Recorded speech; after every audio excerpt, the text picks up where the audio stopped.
tous, bienvenue dans cette nouvelle vidéo de Autour des Sages Obscurs.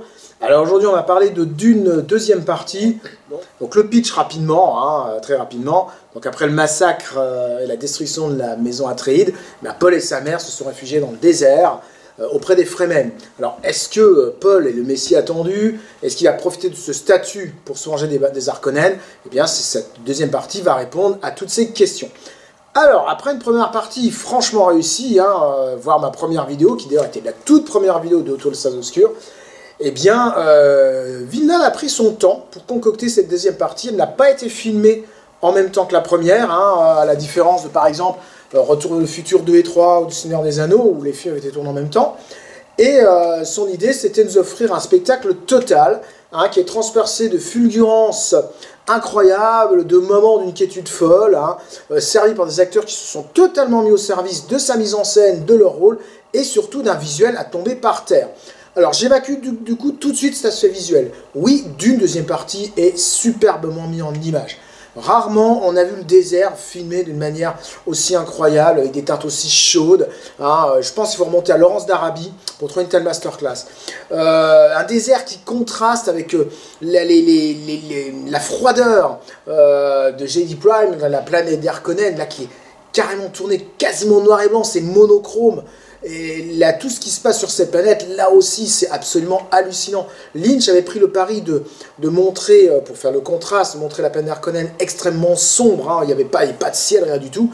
Là, par contre, on a une planète quasiment en noir et blanc. Alors, c'est vrai que l'énorme budget de 175 millions de dollars permet tout ça. Mais l'argent est à l'écran. On a une équipe artistique qui a fait un travail énorme, que ce soit au niveau des maquettes, que ce soit au niveau des CGI, au niveau des vaisseaux, des décors, des costumes, des maquillages. Enfin, il y a de l'invention à tous les étages. Et on a affaire à un véritable film de science-fiction qui s'affirme comme tel. Le spectacle, il est total, il est bien là. Et les promesses de la première partie, elles sont tenues, et largement tenues, au-delà de tout ce qu'on pouvait espérer. Mais franchement, est-ce qu'on pouvait attendre autre chose d'un réalisateur comme Villeneuve, qui avait réussi à donner une suite réussie à Blade Runner? Blade Runner qui est sans doute le maître étalon de la SF au cinéma. Ce pari était une casse-gueule au possible. Il l'avait, à mon sens, vraiment réussi. Donc Villeneuve n'a pas changé son fusil d'épaule. Dune deuxième partie, son quatrième film de SF d'affilée après Premier Contact, après Blade Runner 2049 et après Dune première partie. Il maîtrise vraiment le sujet. Il offre au public un film qui doit être vu sur le plus grand écran possible. C'est boosté par la puissance de la bande originale de Hans Zimmer, qui reprend, qui va m'accentuer les premiers films. Et si les deux premiers actes de ce film sont relativement lents, mais comme dans le roman d'ailleurs, le troisième, il entre de plein pied dans ce qu'on peut appeler des choses épiques, avec l'assaut de la capitale par les Fremen, le piège qui se referme sur l'empereur, le duel entre Paul et Fade Rota, tous ceux qui sont des morceaux de bravoure complètement dingues, et des images qui ne doivent être vues que sur grand écran. Les gens qui me disent, moi je regarderai Dune sur mon ordinateur, je n'arrive pas à penser que...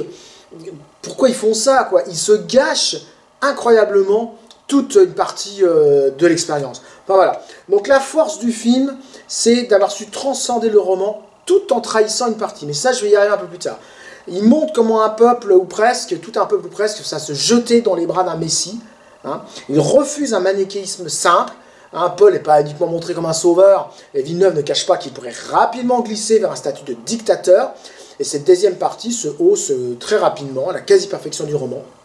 Mais elle prend une autre direction que la version de Lynch, film que j'adore, j'ai déjà expliqué, et qui est la version de David Lynch n'était paradoxalement plus fidèle aux écrits de Frank Herbert. Alors, par exemple, la destruction de la famille Harkonnen, notamment le personnage de Fade Rota, on sent que Villeneuve veut introduire une vision plus moderne, ne veut pas de ce côté les méchants contre les gentils. Là, les personnages sont beaucoup plus nuancés. Bon, même si le baron, c'est franchement une saloperie, il n'y a rien à dire. Voilà. L'empereur, qui est joué, je trouve, de manière épatante par Christopher Walken, il est loin du personnage hautain, calculateur du roman. Là, on a un personnage qui apparaît comme perdu parmi ses machinations, qui est tiraillé en son admiration pour Léo Atreides, et ça la jalousie envers ce dernier. Et je trouve que Christopher Walken le fait très bien. À aucun moment, on a l'impression finalement c'est le maître de l'univers, parce qu'on le sent dépassé par toutes ces machinations. On le sent dépassé par tout ce qui se passe. Et c'est pour ça d'ailleurs, à mon sens, qu'il se fait piéger aussi facilement sur Arrakis. Cependant, eh bien, Villeneuve, il prend un risque énorme. Il a pris un risque énorme en modifiant de manière radicale les caractères de Chani, de Jessica et de Alia. Dans le roman, Chani, elle est derrière Paul. Elle le soutient totalement. Elle croit à son côté messianique. Elle l'encourage même. Dans le film, Chani refuse ce côté. Elle va même jusqu'à le quitter, hein, partir dans le désert et le laisser épouser donc Erulane, la fille de l'empereur. Dans le roman, Paul dit effectivement qu'il va épouser Erulane, hein, et que Chani sera sa concubine, mais il dit le monde nous appellera épouse. Voilà, là, pas du tout ça. C'est un risque énorme, parce que dans ce cas, comment Chani va mettre au monde les jumeaux, hein, les jumeaux, je sais, comme dans Star Wars, hein, que l'on verra dans Dune. Je précise quand même que Dune est sorti en Star Wars, mais bon, passons. Comment, je ne sais pas comment Dune va s'en sortir. Bon. En plus, Zeldana joue ce personnage de manière finalement assez désagréable. Un petit peu hautaine, un petit peu voilà, femme moderne, hein, ce qui est très bien, mais ça tranche quand même avec le roman. Ça tranche avec le roman. Alors c'est normal, elle ne veut pas se mettre sous la coupe de son compagnon, alors que dans le roman elle se met complètement sous sa coupe. Hein, et je pense que, à mon sens, on passe à côté de la vraie personnalité de Chani. Je pense qu'il y avait manière de moderniser le personnage de Chani sans aller dans cette trahison. Même constat pour Jessica. Dans le film, Dame de Jessica, elle est dépeinte comme manipulatrice Bene Gesserit. Dans le roman, c'est marqué mais par une manière un peu plus subtile. Jessica, elle estime qu'il est plus facile de manipuler les Fremen du Sud, qu'elle considère comme plus fanatiques. Parce que le but de Jessica, c'est que son fils soit le Kutsak Haderach, hein, l'être suprême qui est engendré par des milliers de manipulations génétiques. Dans le roman, c'est dit, mais de manière, je dis, plus feutrée, plus subtile. Là, je trouve que c'est amené un peu avec des gros sabots, tant pis. Et ce qui est dommage, c'est que là aussi, la femme aimante du roman, la femme qui pleure son duc, hein, elle est moins positive, elle est moins positive. Moi, ça m'a un peu décontenancé parce que j'avais dans ma mémoire, parce que peut-être que je connais trop le roman, j'avais dans ma mémoire, voilà, une Jessica qui fait avancer certes son fils, mais qui reste un personnage positif, un personnage lumineux. Là, on a un personnage qui est beaucoup plus manipulateur. Quelque part, ça m'a embêté. Donc, Alia, la sœur de Paul, dans le roman, Jessica la met au monde en buvant l'eau de vie, et Alia, elle naît avec toute la préscience, toute la science des Bene Gesserit. D'ailleurs, ça donnait dans le film de Lynch une scène absolument hallucinante. C'est elle qui tuait le baron Harkonnen. Gamine de 2 ans, haute comme ça, qui tuait le baron Harkonnen. Ça avait extrêmement choqué à l'époque. Pourtant, c'est dans le roman. Là, Jessica, elle parle avec l'enfant qu'elle a dans son ventre. Hein, elle discute avec elle. Elle partage ce qu'elle a discuté avec Paul. Mais on a juste une scène qui nous montre adulte. Hein, la personne de Anya Taylor-Jones, la future Furiosa de George Miller. Un film que j'attends avec énormément d'impatience, beaucoup plus, petite parenthèse, que le Joker 2, honnêtement j'ai vu le trailer, moi ça m'inspire pas du tout, j'espère me tromper, mais franchement, j'avais déjà aimé moyennement le premier, mais là, bon bref, passons. Mais du coup, Alia, elle n'a pas l'importance qu'elle a dans le roman de Frank Herbert. Et pourquoi il y a ça? Parce qu'en fait, dernier point, Villeneuve, il s'éloigne de l'aspect purement fantastique de Dune. Il le minimise. Donc, ça peut sembler étonnant quand on parle de science-fiction, de vaisseaux qui traversent la galaxie, avec des navigateurs qui prennent de l'épice, ainsi de suite. Hein, surtout que tout cet aspect SF pur et dur, les vaisseaux, les armes, les vers, les vers sont grandioses dans cette deuxième partie, c'est totalement réussi.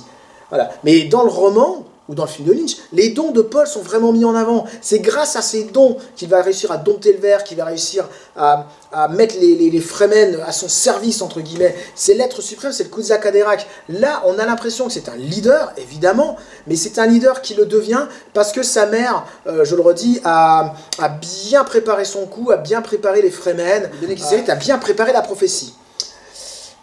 Moi, j'ai trouvé ça vraiment dommage. Alors, est-ce que toutes ces trahisons, ça dessert le film? Non, évidemment. Elles en font une version différente. Et pour celui qui n'a pas lu le roman, bon, ça ne fera ni chaud ni froid. Hein, voilà. Mais pour quelqu'un qui, comme moi, connaît le roman, qui a lu ses suites, je ne sais pas comment Denis Villeneuve va retomber sur ses pattes. Il est clair que le cliffhanger de fin annonce un 3e film. Est-ce qu'il sera titré Le Messie de Dune? Apparemment, c'est ce qui se passerait. Hein. Mais voilà, il y a beaucoup de choses qu'il va falloir soit qu'il modifie, soit qu'il aille au bout de son propos, soit qu'il retourne sur ses pas. Enfin, franchement, je ne sais pas trop. Mais bon, en l'état, j'étais quand même emballé par le film. Je trouve son rythme excellent. Je le redis, il y a une montée en puissance de l'histoire.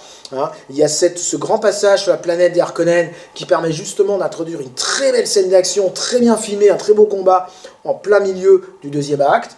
Je trouve aussi que, mine de rien, la réflexion de Villeneuve rejoint celle de Frank Herbert. Frank Herbert, dans des interviews qu'il a fait après la sortie de Dune, et surtout après la sortie de Messie Dune, il expliquait combien il était dangereux de faire confiance à un personnage trop charismatique. Et que tous les dictateurs, les grands dictateurs du XXe siècle, étaient des personnages qui avaient la communication facile, qui savaient envoûter les foules.